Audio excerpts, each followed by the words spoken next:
তো বন্যার সময় অনেকেই আমার বাড়ির পরিস্থিতি দেখছিলেন কি অবস্থা হয়ে গেছিল। তবে বন্যা হবার পর কিন্তু একটা সুবিধা হয়েছে, এই আগুনেটা অনেকটাই গর্ত ছিল, আমার বন্যার মাটি ঢুকিয়া আগুনেটা এলা সুন্দরভাবে সোজা হয়ে গেছে।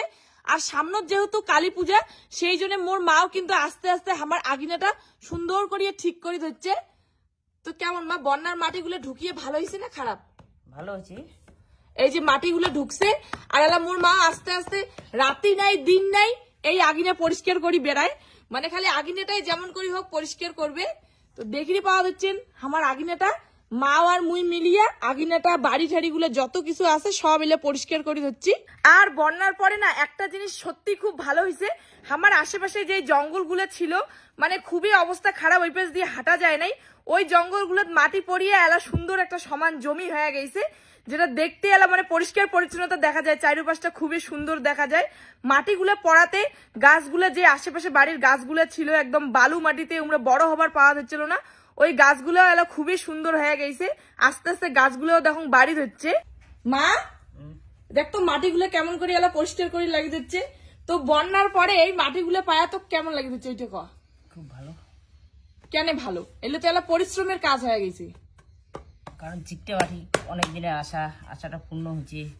আচ্ছা আচ্ছা, সময় ঠিক করতে তো সময় লাগবে, তবুও কষ্ট নাই, আস্তে আস্তে ঠিক হবে। মোর মার আর কি অনেক দিনের একটা ইচ্ছে ছিল যে আমার গ্রামটা যেহেতু চারিপাশে খালি বালুই বালুই, আর মোর মার অনেক দিনের ইচ্ছে ছিল যে আমার আগুনেটা মোর মাও চিকটে মাটি ফেলাবে। চিকটে মাটি বলতে যেই মাটিগুলো দিয়ে আমরা উনান টুনান বানাই ওই মাটিগুলা। তো যাই হোক অনেকদিন থেকে আমরা ভাবি দিচ্ছিলাম যে 3-4 টলি আমার আগুনেটা মাটি ফেলামো। আর অমন করে ভাবতে ভাবতে হঠাৎ করে সেদিন বন্যা আসিয়া আমার আগুনেটা একদম পুরাই চিকটে মাটি ভর্তি হয়ে গেছে, আর আগুনেটাও অনেকটা উঁচু হয়ে গেছে।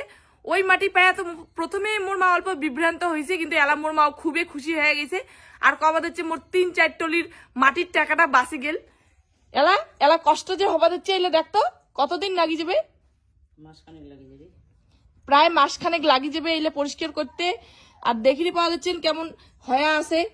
আর বন্যার সময় তো আমার আগুনেটা অনেক মাটি ঢুকছিল, তো ওই মাটিগুলো তো এবড়ো খেবড়ো হয়ে ছিল, ওই মাটিগুলো এলা আমরা সমান করিয়া চেঁচিয়ে উঠিয়া গামলা দল্প জল নিয়া আগুনেতেই আবার সুন্দর করিয়া এমন করিয়া মুছি দেওয়া হচ্ছে। যেই আগুনের যেই গর্ত গর্ত জায়গাগুলো দেখি পাওয়া যাচ্ছে ওই গর্ত গর্ত জায়গাগুলো এই মাটিগুলো দিয়ে ভর্তি করে দেওয়া হচ্ছে, যার কারণে এইটা কিন্তু মাটিগুলো এই যে বন্যার যে মাটিগুলো দেখি পাওয়া যাচ্ছে না, এই মাটিগুলো সত্যি খুব ভালো।